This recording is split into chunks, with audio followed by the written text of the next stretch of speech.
എല്ലാ പ്രേക്ഷകർക്കും കേരള ഇൻസൈറ്റ് ചാനലിലേക്ക് സ്വാഗതം.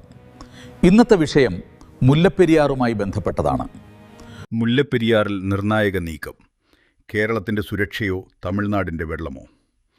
മുല്ലപ്പെരിയാർ വീണ്ടും ചർച്ചയുടെ കേന്ദ്രത്തിലേക്ക്.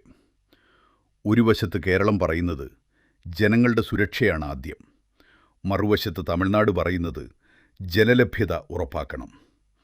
ഇപ്പോൾ ഈ രണ്ട് ആവശ്യങ്ങളും ഒരുമിച്ച് പരിഗണിക്കാൻ പാർലമെൻ്ററി സ്റ്റാൻഡിംഗ് കമ്മിറ്റി രംഗത്തെത്തിയിരിക്കുകയാണ്. എന്താണിപ്പോൾ സംഭവിക്കുന്നത്? ജലവിഭവ വകുപ്പിനായുള്ള പാർലമെൻ്ററി സ്റ്റാൻഡിംഗ് കമ്മിറ്റി കേരളത്തിലെത്തി മുല്ലപ്പെരിയാർ വിഷയത്തിൽ ഇരു സംസ്ഥാനങ്ങളുടെയും വാദങ്ങൾ കേട്ടു. രാജീവ് പ്രതാപ് റൂഡിയുടെ നേതൃത്വത്തിലായിരുന്നു യോഗം.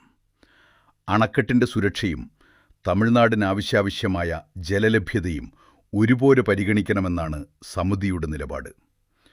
കേരളത്തിൻ്റെ നിലപാട് വ്യക്തമാണ്. പഴക്കമേറിയ മുല്ലപ്പെരിയാർ അണക്കെട്ടിന് പകരം പുതിയ അണക്കെട്ട് നിർമ്മിക്കണമെന്നാണ് കേരളം ആവശ്യപ്പെടുന്നത്. അതേസമയം തമിഴ്നാട് നിലവിലെ അണക്കെട്ടിൽ ജലനിരപ്പ് ഉയർത്തണമെന്ന നിലപാടിലാണ്. അപ്പോൾ ചോദ്യം ഇതാണ്: കേരളത്തിന് സുരക്ഷയും തമിഴ്നാടിന് വെള്ളവും ഒരേ സമയം ഉറപ്പാക്കാൻ കഴിയുമോ? കേരളം പറയുന്നത് പുതിയ അണക്കെട്ട് നിർമ്മിച്ചാലും തമിഴ്നാടിന് ലഭിക്കുന്ന ജലാവകാശം സംരക്ഷിക്കാമെന്നാണ്. 2026 ഓഗസ്റ്റിലും ഈ വിഷയത്തിൽ കേരളം പുതിയ അണക്കെട്ടിനുള്ള ആവശ്യം ശക്തമായി ഉന്നയിച്ചിട്ടുണ്ട്. മറ്റൊരു വീഡിയോയുമായി കാണാം. നന്ദി, നമസ്കാരം. ഈ ചാനൽ ഒന്ന് സബ്സ്ക്രൈബ് ചെയ്തേക്കുക.